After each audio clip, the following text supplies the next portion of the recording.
Welcome to the Freshman Foundation Podcast, helping you make the jump from high school athletics to the collegiate level and beyond, with your host, Michael Huber. Hey everyone, it's Mike Huber, founder and CEO of the Freshman Foundation and certified mental performance consultant. If you're listening to this episode, then you're likely a student athlete or family member of one. Thank you for taking the time to listen. Hopefully you find our podcast valuable. Mental performance coaching allows young athletes to show up at their best every single day by conquering distractions, pressures, and mental roadblocks through evidence-based strategies. So let's talk. You can visit my website at michaelv.com to schedule a free strategy session. Let's see if mental performance coaching is a fit for your family. Enjoy this episode, and thank you again for listening. How is Dominic Shannon building a development-first youth basketball program? AAU basketball isn't always viewed in the most favorable light. Detractors argue that there's an overemphasis on winning, physical overuse for the athlete, and no real team cohesion. However, not all AAU programs are created equally. My guest, Dominic Shannon, is Program Director for All In Sports based in Grand Rapids, Michigan. He is a former basketball player that has coached in both high school and college. Dominic left a job in corporate America to pursue his vision for All In Sports, a basketball program that would emphasize the development of young athletes. In 7 years since it was founded, All In Sports has attracted over 100 players by developing a community-oriented, highly collaborative team culture. In episode 49, Dominic shares his passion for preparing young athletes for success on and off the court. I'm excited for this conversation. Let's build your foundation with Dominic Shannon. Dominic, how are you, man? I'm well. Another day to get it right. Yeah, sure is. So I guess to get started, let me ask you, what was your inspiration what was your inspiration for starting All In Sports Club? Resources, outreach for the youth. I was working corporate when I had the idea of the program All In Sports, and the idea came about because I was really without the youth. My job kept me away. I was commuting, good job, good pay, but it wasn't fulfilling. It gave me a lot of the foundation that I have now with the business principles, business understanding. I worked for Enterprise Rent-A-Car for 7 years. Okay. And working there just gave me a good understanding, but it also gave me the understanding that, this isn't what I want long-term. And what I wanted was something engaging with the youth, which also turned into a lot of community engagement. Which is, more fulfilling and more purposeful. So that's what led me down the path. Well, I didn't know that about you coming into this, but I have to say we have that in common. So, I was in corporate for a long time. I was in business for about 20 years, and I had the same, I came to the same understanding that this is not what I want to do with my life. And I know from my own perspective, it was a really hard choice. It took me a long time to sort of make that transition because of all the things I would be leaving behind, namely financial stability. So how long did it take you to sort of get from the point where you were thinking, hey, I want to get out of this and get into something more meaningful, to the point that you actually went ahead and did it? Several months. Myself and I have 4 younger brothers, so it's 5 boys. The brother right under me, his name is Jeff. We call him Bruiser. He was also the district manager for Lids at the time that I was working for Enterprise. And I think me and him both talked about leaving our jobs for maybe 5 months, 6 months before I actually pulled the trigger. I remember where I was. I called him first too to let him know, hey, it's the day. I was, this is when Taco Bell breakfast first started. I was driving a minivan. Dropping off a customer, and decided to make a pit stop I wasn't supposed to make, grab something to eat, called my brother, and I'm like, it's today. It was early in the morning. I just felt it. Just over the position. Like I said, it taught me a lot, but just past it. And and the rest is history. And then he left his gig not too far after that. So I may have been the push that he needed, or we were the push for each other, because we were both, transitioning around the same time. So when you make the decision, did you know exactly what you wanted it to be? I mean, how different does it look today than it looked in your mind, 7 years ago? So when I left Enterprise, so I was doing some, basketball development, skill development, wasn't coaching at the time. And then once I actually left, I was asked by a friend to come assistant coach. And that's what really led me to, where I am with my coaching journey now. I really didn't know what it would turn into. Of course, I had this big vision of, wanting the gym, which is still an end goal. But now that I'm going into year 7, it's steps, it's steps. Like, of course, in your mind, you just see the bigger picture, the facility, serving the community, the youth running up and down the court, just, a lot of love. But, there's love and steps, before you can actually achieve that. And, we're just doing our time right now. But it's not where I wanted to be yet, but it is fulfilling. A lot of outreach, a lot of resources, and, just providing the resources for the youth is making it worth it. So you're in Grand Rapids, right, Michigan? Yes, sir. So is that who you're serving predominantly? Is it the Grand Rapids community, or is it bigger than that? We do have a few families that travel. It's a travel program that we do offer. Initially, it started off as strictly developmental, but we started adding teams just about 3 years ago.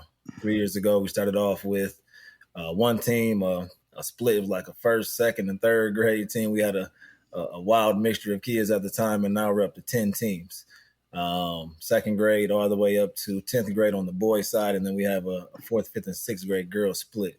So the program is grown, the following is grown, and there's a lot of love that we've received from the Grand Rapids community. So we're thankful for that. But yeah, we're looking to grow it even more.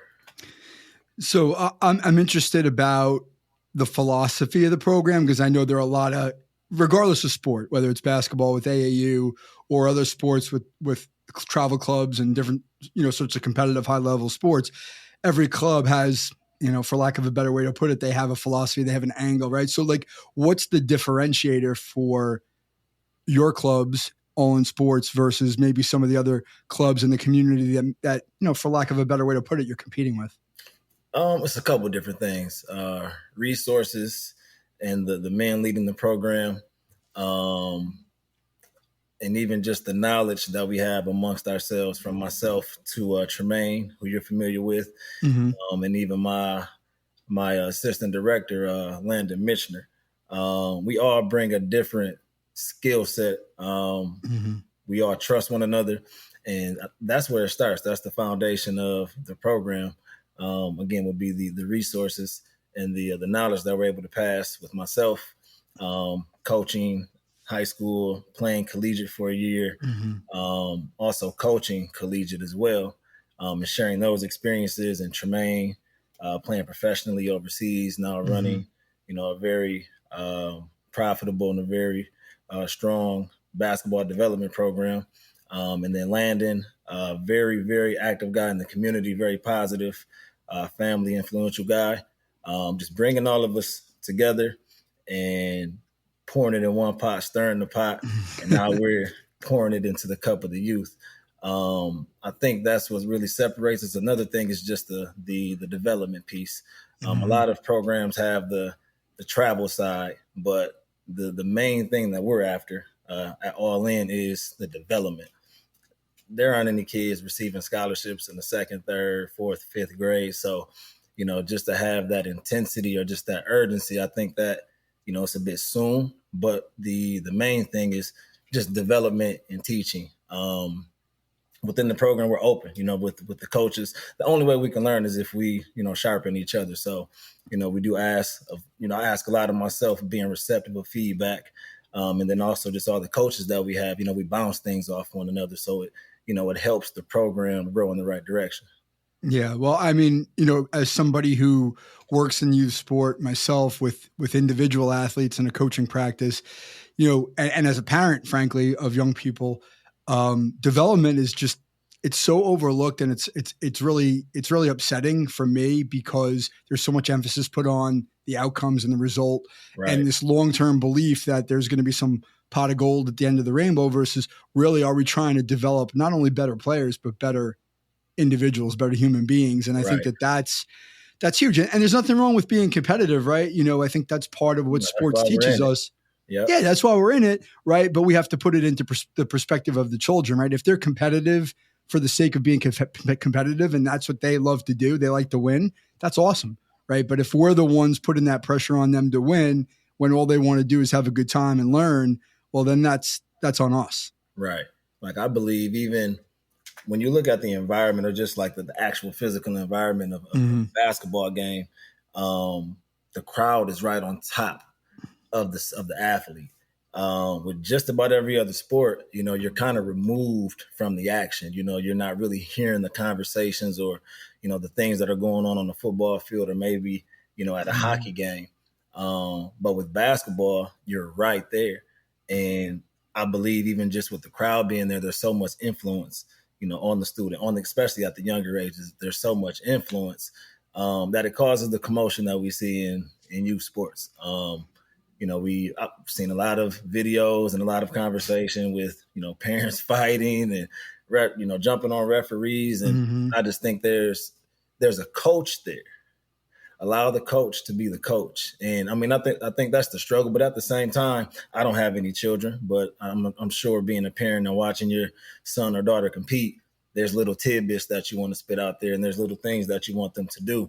In the same breath, just to take it one step further, if they are that collegiate athlete, or if they are that professional athlete, there isn't any conversation during the game. So I think the game time is really supposed to be, when they're really developing and listening to the coach, versus, the consistent conversation that may be coming from the parent.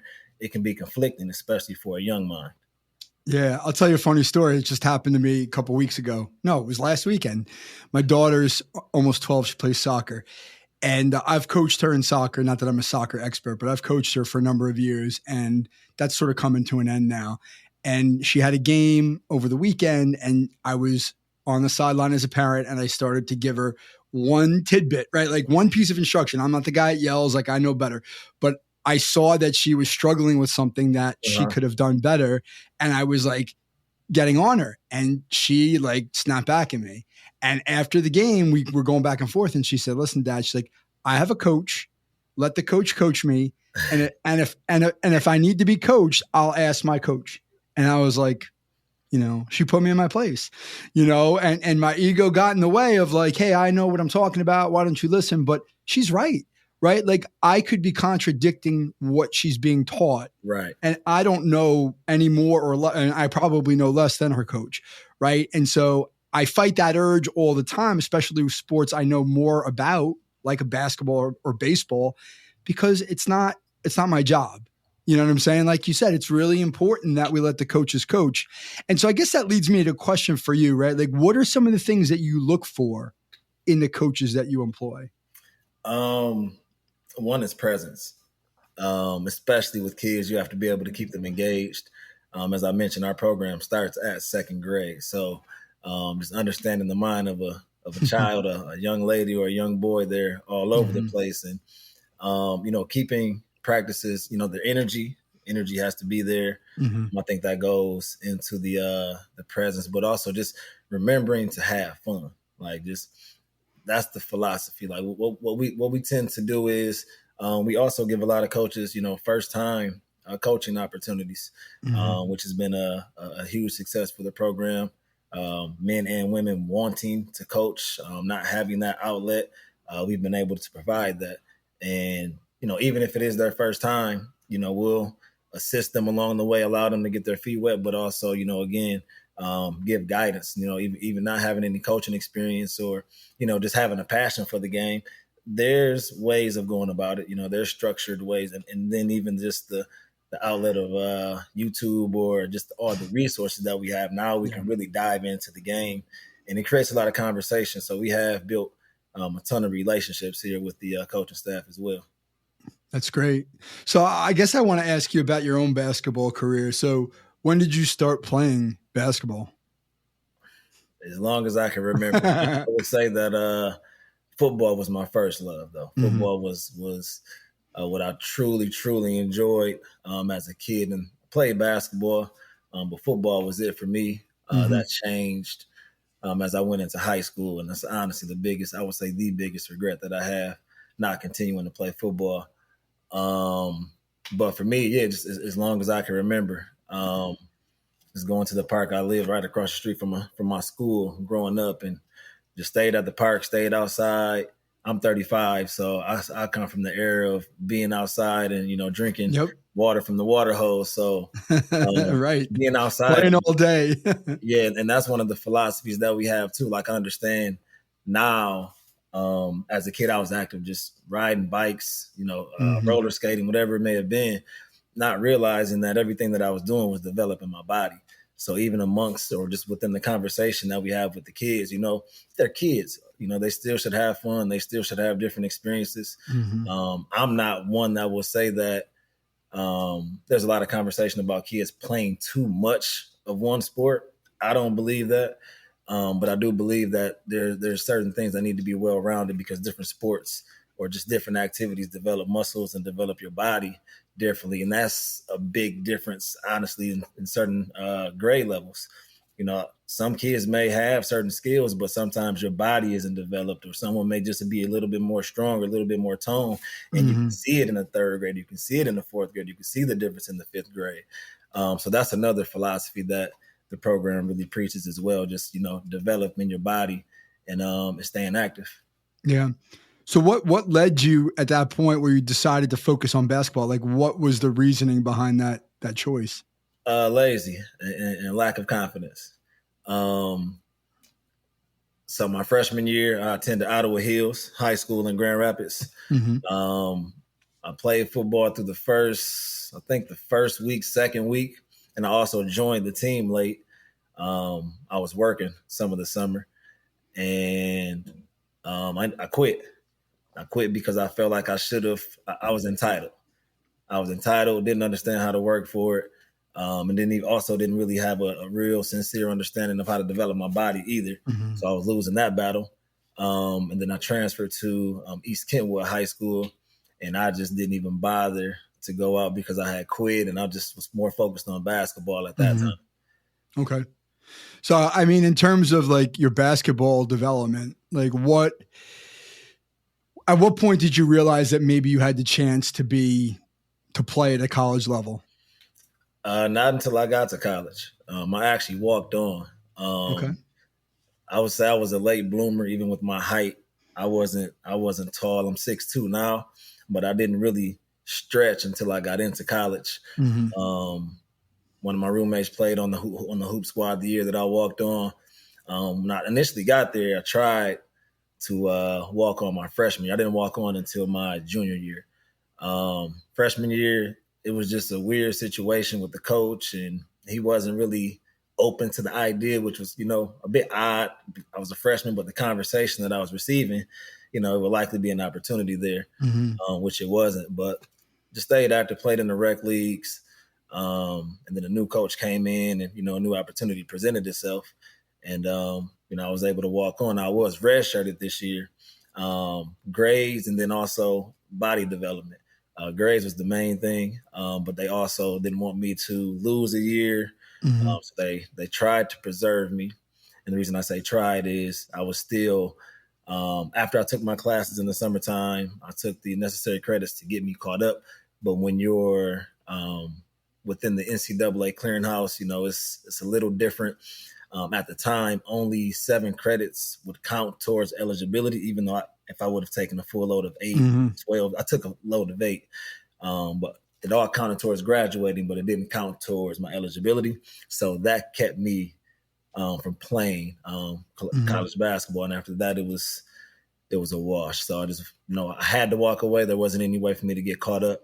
But it still was a lot of lessons learned. I had a good experience. I had the travel, the gear, the whole collegiate athlete experience. So I still took a lot away from it. That's interesting. I'm curious about high school though. Like, did you want to play college basketball and you just didn't have the opportunity as you were coming out of high school at first, or were you sort of resigned to the fact that basketball was over for you and you were just moving on? I would say a little bit of both. Like, I mean, there wasn't really, I knew I didn't have the numbers, or even just the following or the appeal coming out of high school. Mm-hmm. So I knew it wasn't any type of recruitment that was going to come. But I mean, the goal was just to get to a college campus and, see what happened. And it wasn't really basketball that led me there. It was, the education piece, grabbing a degree. Mm-hmm. But while I was there, I just still happened to have a love and a passion for the game, and just decided to give it a try and see what happened. And, I came out with a victory, but not the victory I was hoping for. Yeah, well, right. Exactly. And a lot of the people that I talk to on this podcast, that idea of we think we want one thing, right? And it's not until we realize there's something else out there for us that really matters that do we really become successful, right? Whether it's I want to become a coach, I want to become a business owner, I want to become something else. Like once you have that purpose beyond sports, then you're using all the experience and you're applying it to this new goal, right? Right. And so one of the philosophies I have, and I'm not saying that this is just my opinion, but I tend to think or find that the former athletes who weren't stars, who weren't great at what they played, tend to be better coaches because they can put themselves into the shoes of the athletes that they're coaching more easily, meaning they didn't always have it easy, or they made mistakes, or they didn't play a lot. So it's easier for them to relate to the player. Like, are there any experiences along the way, whether it was high school, AAU, during that time in college, that you like take from as a player and apply now in your work as a coach and a program developer, et cetera? I wouldn't say there's one specific experience. I will say that my college coach did help me understand how to approach coaching the team. I never pictured myself coaching. I never said I wanted to be a coach. It really just happened, and I love it. But it was a book that he had us read. Frankie Smith was my coach, and the book is called Questions Are the Answers. And it sticks. I actually still have the book. It was a good read, and even just the title of it is very thought-provoking for me. But that's one thing that I would say I apply to a lot of the concepts, even just outside of basketball. It's questions are the answers. So, how do we get to that outcome? But just to say I draw from one specific thing, I would say that might be the only thing for me. Okay. But I've never heard of that book, but I'm a big believer in asking questions, right? And asking questions of the young people and giving them the understanding that they have a say in their development, right? And having them figure out some of the challenges along the way for themselves, as opposed to the adults like us telling them what they need to know and what they need to do. I mean, does that, as a coach, does that resonate with you? Yeah. I mean, that's I would say that's very human-like, of course, even just reflecting and being empathetic and things of that nature, that definitely resonates. Okay. So what's the ultimately, now that you're 7 years along, you're adding teams, like what's the vision or the goal for the program ultimately? Do you have like some milestone or some thing that you want to achieve down the road that you're shooting towards? A milestone that we recently accomplished. We have 100 kids in the program. Okay. Congratulations. Thank you. Which is, like I said, fire. Like I wasn't thinking this far, but now I'm here, we're adjusting and we're growing. But, just in regards to, I also coach high school basketball. I would say there's more milestones there than with the program. The main thing for the program for me is just development. The trophies are great, but that isn't the end all be all. I mean, even once kids get to the high school level, it isn't even about the trophies. Then you just want to compete and show what you can do. The trophies are, like, again, a sweet reward. We're competitive. We're out there playing. We do want that. Don't get me wrong. We do want to win. Yes. But if it doesn't happen, it's not the end of the story. Again, we're competing for scholarships, developing character. Like, those are the main things that we're after with the program. But just milestones, I would love to see, down the road, some of our young men come through the program and young ladies, get offered scholarships, them continue on their dreams. But I mean, even beyond that, just growing. Like it's really the humanitarian efforts that are really pushing the program. So just seeing the young men grow, seeing the young ladies grow, the coaches that come, through the program as well. Just everything that we have going on is beautiful. Yeah.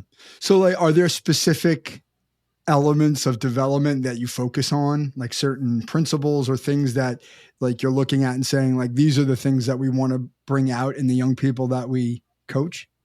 I would say naturally I'm a shooter. So I'm always dissecting somebody's shot, looking at their form, things like that. But honestly, my thought with that is you can't train everyone the same. Yes. Because people are going to be at different areas, even just body development, footwork, ball. There's so many components that go into it. So I mean, there's drills that you can do as a unit and still get, and still be productive and still see growth. But at the same time, each person they maneuver different, they think different. Everything about them is different. So even just me working for Enterprise, I was managing personalities and managing people, and it's really no different than with the coaching element. Understanding that I can talk to this kid, aggressively and get a reaction, or just get the reaction that we need, or just this young man over here, maybe I got to pat his back a little bit, before I give him some conversation. Being flexible within understanding who you're managing at the moment is real big as well. Yeah, I mean, I certainly subscribe to that philosophy as a coach, and I've been a manager of people too, so I get it.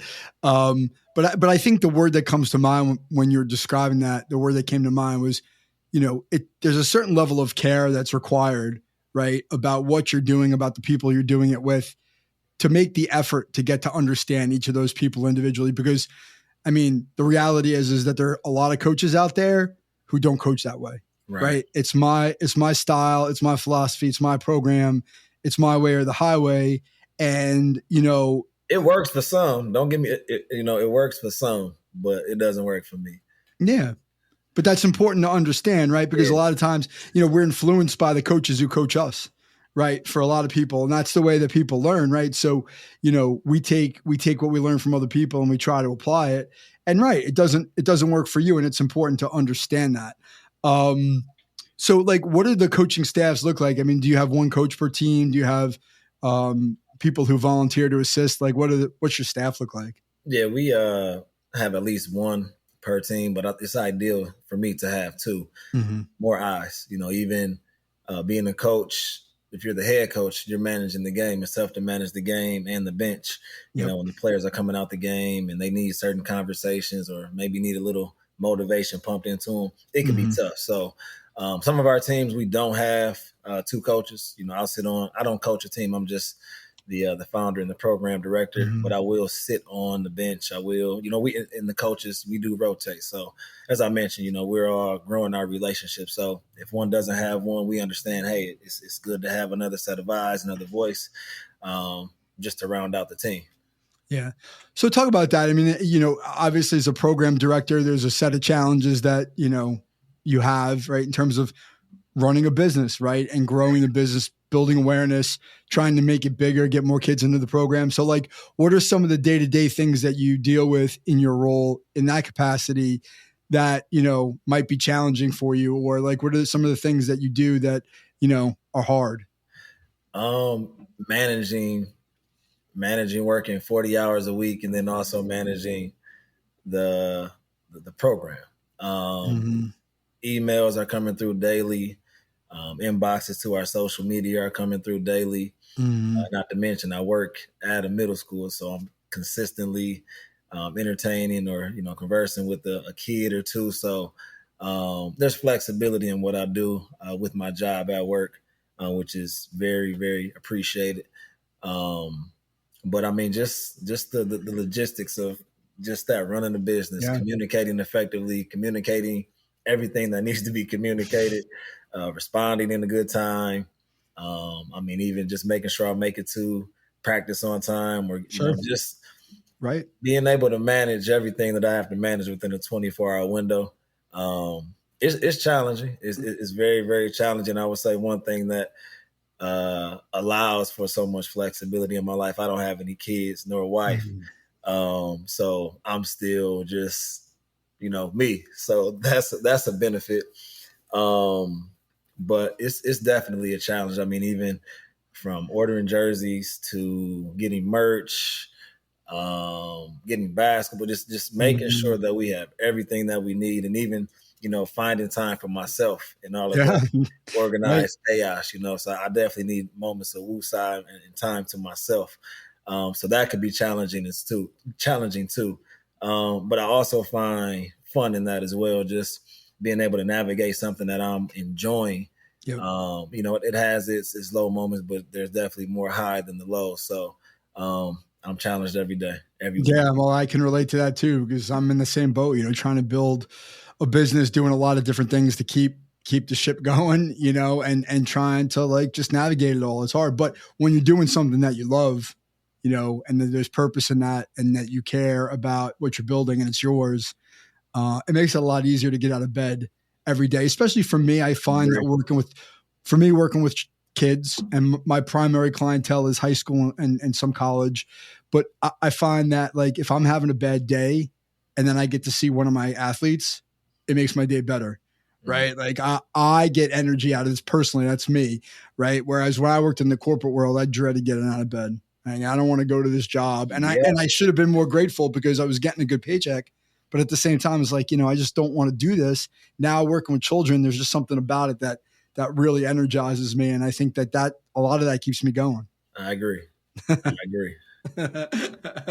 So, I mean, I guess I'm curious too, when you're talking about getting, equipment and merch and all those types of things, like, do you have sponsors that you work with, partners?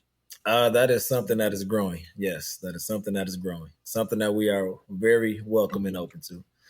Okay. So is it typically like, are you looking typically in the Grand Rapids community in Michigan, anywhere you can get the help? I mean, right now everything's been pretty local, but I mean, if there is anyone outside of Grand Rapids, nationally, internationally, hello, my name is Dominic Shannon. There we go. That's why I asked the question. but it's true, because I relate to that in the sense that we spend a lot of time and we spend a lot of money to grow our businesses because we believe in something that we're doing, and it all comes out of our pockets. Right. And everybody needs help, and so, every once in a while somebody comes along and says, hey, I really love what that person's doing. I love what that group is doing, and I want to help them. And so that's part of the reason why I do this podcast, is to have people like yourself on to talk about your stories, like talk about like what's important to you. It's valuable to the people who listen, and it's valuable for me to be able to have people like you on to get that exposure. Right. So that's a big part of the mission here, is to kind of bring to light the people too. Like I'm friendly, like I'm very friendly to development first organizations, development first coaches, development first parents, because that's what it's all about, right? Because at some point you retire from your sport, right? Whether it's in high school, college, professional, whatever it is, you're going to go on to something else, and you're not going to be an athlete forever, right? So yeah, how do we become better athletes, but also how do we learn those lessons so that those transitions out of sport are easier, they're more meaningful, versus like being depressed, being like, what's my purpose in life? That's why we have these conversations. So I guess, I would ask you, as we're sort of maybe moving towards wrapping up a little bit, like from a marketing perspective, like how are you spreading the word to the families that you want to engage with, to have them come into the community? Like what sorts of things are you doing to sort of spread the word? We've done a lot of work within the community, earlier years and even now, with basketball and partnering with certain events, being involved in certain college events as well. I would say a lot of our humanitarian work, we've done a lot of free events, whether it was, we did a Father's Day basketball training at the park. We've done a 2-on-2 for middle school and high school kids at the park, which was also free. We've done a lot of free events with basketball being the magnet and allowing the magnet to, bring everybody in. And then now we give you the conversation and the information that we need to provide. We host an annual basketball tournament, 4-team tournament, our Labor Day Classic, which we host at the park, in Dickinson Park. We've hosted it there for the past couple of years. We've also hosted the tournament at King Park. So it's a free tournament, 4 teams. So it's made up of 10 young men each, so 40 guys. And they duke it out for, bragging rights and a trophy and the MVP trophy the last couple of years. And it brings out the best talent in the Grand Rapids area. We even had some young men from Muskegon participate, which was great. But a lot of the kids in the Grand Rapids area are participating. We choose 4 captains, just based on, their status in the basketball community and also, them as a student athlete. Then they pick their teams and, battle it out on the blacktop. So a lot of what we do is also taking it back to how we were first introduced to basketball. So we do partake in a lot of events outside, especially in the summertime. Especially during, COVID season as well, where once COVID passed, we were able to, get outside, but now we're back in the gym. So everything's getting back to normal. It's been fun. Well, that brings up a couple things for me. One is like, when I think about hosting a tournament like that, like the logistics, right, of trying to pull that all together, right? The host, the cost of it, right? Like those are great events for the community. And that obviously helps to build your reputation. It's a great thing you're doing. Right. There's a lot of investment in that, right? Like just thinking about what it takes to pull that together sounds like a lot of work. It is. But I have a great team. Like that's half the battle as well. Having a good team, strong counsel. And I mean, each and every event, it seemed like there was something that was, delaying things or having something dragging. But at the end of the day, it turned out to be a hit, turned out to be a success. So, whatever bump we bumped into or rolled over, it was worth it. Nice. And so I wasn't thinking about this, but you brought it up. So how did COVID affect All In? How did it affect the business? So during COVID year, I was actually invited to coach college basketball. I was a graduate assistant at Salem University. It's a D2 in West Virginia. So I coached there under Robert Ford and Carlos Robinson. Great experience. During the COVID year, we had, close to 25 games or something like that, scheduled 30, whatever it is. We were only able to play 12. We went 6-6 on the season. We were testing 2 or 3 times a week, having to stay isolated. It was really different when I thought about it from the experience of my college experience and, living life normally. And then we're asking our student athletes not to go to parties, not to be social, only sit with the team at lunch. It was very different, but we had one major outbreak within the team. I was one to not catch it, but just about most of the team came down with it. So we did have to take a long break. I think our break was close to a month before we actually got back out there and, started playing again. So for me, I was down in West Virginia doing that and also obtaining my master's at the same time and back home. It didn't harm us. We weren't where we are now. At the time, we were only a couple teams in. I want to say 2 or maybe 3 teams in. And we did have, limited access with limited people. So we really weren't, hit heavy. And then with me going away, I was still able to, gain some valuable experience while there was a bit of a stoppage in, everything that was going on around the world. But then once I came back home, I was there for a year. Once I came back, COVID was the restrictions were starting to be, a bit more lenient. And then we just hit the ground running. So I really didn't miss much because COVID paused everything. And my guy, Landon Michener, who's the assistant director, he really kept things going for me. So I'm thankful for him. And that's why I mentioned the team. Like the team is so valuable. You want to make sure you have quality people around you, quality counsel. There's a lot that goes on behind the scenes with basketball, and I'm thankful, very, very thankful for him. So he was able to, keep everything afloat. And, now that I'm back, we're both keeping it afloat. Excellent. So I guess a couple more questions. I'm curious about the college coaching at the college level. So were there any lessons that you learned in that experience coaching at Salem University that you've applied in your working with high school, like age AAU, basketball players? Like, what did you learn from the college experience as a coach that maybe you apply in working with those high school athletes who want to get to that level? Me going through that experience, it upped my preparation level. Practices are a bit more detailed. Lingo is explained very, very detailed. Even though watching the film is strongly emphasized, it's hard to preach to a student athlete that, hey, you're doing this, you're doing this, you're doing this. They're not looking at it from the other scope. So the bird in the sky always tells the truth. So to any coach out there, please watch film with your kids as early as possible, just to break things down and give them a better understanding. Because, it could just seem like, well, coach, you're just barking at me. You're not telling me anything. But again, watching the film, that creates the outcome, for the conversation. So, excuse me one second.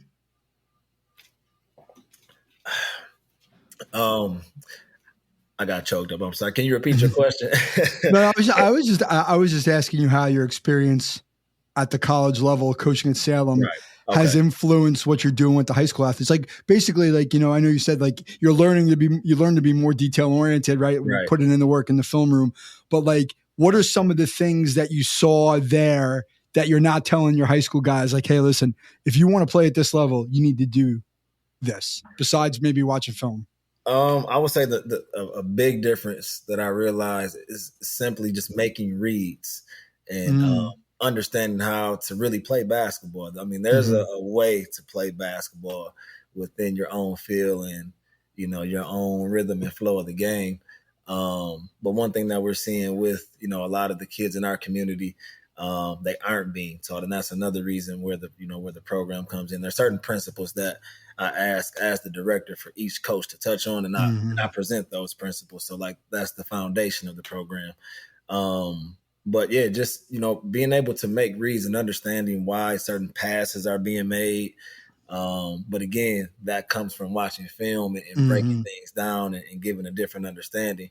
It's hard for me to tell. Again, if a few possessions pass, I finally get a chance to call a timeout, and I'm trying to present something that happened 2 or 3 possessions ago. I can say it, but it'll have more of an impact if I'm able to watch it later after, once the game is over. So that's major. Like it's very, very major. But just reading. I can't emphasize that enough. But those are, more principles and just more, with breakdown drills. Like just going to the college level, it really just gave me a better understanding of how to, again, prepare. Like I've sat through a practice at University of Michigan when John Beeline was there. Yeah. So great seeing coach. seeing how he prepared was, it was an eye opener for me. And that was earlier in my high school coaching days. Getting an opportunity to go to, there's an event here called BCAM. And they host an annual event where they bring in college coaches, breakout sessions, seminars, things of that nature. So being in those environments and just listening to conversation from, great coaches. One of the coaches that I like is Bob Huggins. I like listening to him. I've seen him at the one of the BCAM events, and I just like the way his teams always guard. So I've always watched him very, very closely. But getting an opportunity to hear him and his philosophies. Like one thing that I learned too is, coaches will go to these conferences and these meetings and, hear their favorite coach speak. And then now they're changing everything that, they even believe in. And I think you're supposed to, chew the meat, spit out the bones. Everything doesn't apply. Like it doesn't apply, but just receiving the conversation, allowing your thoughts to develop from other coaches' conversation, whether they've been successful or not. There's a seat for everybody. Yeah. All right. So here's the last question I'll ask you. I asked this question to everybody to end in some form. So if you had to give one piece of advice to a family, right, whether it's the player or the parents, in terms of what they should be thinking about when they're selecting a program, an AAU program or a basketball program or any sport, like what would that piece of advice be to that family in terms of what to think about? I hate to answer your question with a question, but what I would ask the family is, what do you want to get out of this? Okay. Because, some may just be playing just to be playing. Their friend is playing, and they want to give it a shot. My son or daughter has started to develop a liking for the game, and now we want to put them in the environment, get them comfortable, get them developing, and see if they really want to do it. Then you also have the scholarship or nothing, so it really just depends on what everybody is after. Most are after that scholarship, which is understandable. But it also would depend on, their age. So, there's so many different factors that I believe that goes into how to answer that question. So it's kind of hard for me to give a direct answer. But even, like I said, if it was someone in the elementary age, the focus has to be development. Of course we want to win, but if we're discussing and having conversations with parents and it's just more about the wins, then, maybe we may not be the program for you. And that's fine. That's okay. That's fine. But if it's more of the development, them being around strong Black men, relatable men, relatable women, coaches as well as we do have representation, which I believe representation matters sincerely. Then we're the place. But there's, like I said, there's so many factors. I wish I could answer it more direct, but my mind it's a great answer when you ask that question. It's a great answer. It's a great answer in the sense that, sometimes you do have to answer a question with a question, because you're right, because your program, think what I heard you say is your program is not for everybody, right? This is what you do, and this is what you want to do well. And if it doesn't fit for a family, that's okay. You're not there to bring everybody in. You're bringing the people in who believe in what you're doing, which is what's going to make the program stronger over time. Absolutely. It's a great way to end. Dominic, thank you for coming on to the podcast. It was great getting to know you and talking to you and hearing more about what you're doing. Best of luck with everything, and let's stay in touch. Sounds good. I appreciate the time. Have a good one. You too. Thanks a lot. So, what's your biggest takeaway from my conversation with Dominic Shannon? My biggest takeaway is that families should look for an AAU or club program that fits their family's values. My suggestion to families is to do your homework when selecting a sports program. Development-oriented sports programs exist. Investing time to research and ask the right questions will make all the difference. I want to thank Dominic for his kind generosity and the wisdom he shared with the Freshman Foundation community. You can learn more about All In Sports at allinsportsclub.com and on Instagram at allinsportsclub. To learn how mental performance coaching can help your mind work for you rather than against you, visit michaelvhuber.com. Thank you for listening. We'll see you back soon for episode 50.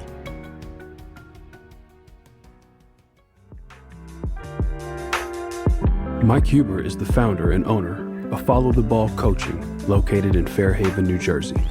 He is a mental performance coach and business advisor dedicated to serving athletes just like you reach their full potential on and off the court. The Freshman Foundation is all about helping you get to the next level. For more information, follow along on Instagram at the Freshman Foundation. Please subscribe, give us a like on iTunes, Spotify, leave a review, tell a friend. Most importantly, come back in 2 weeks, ready to get better.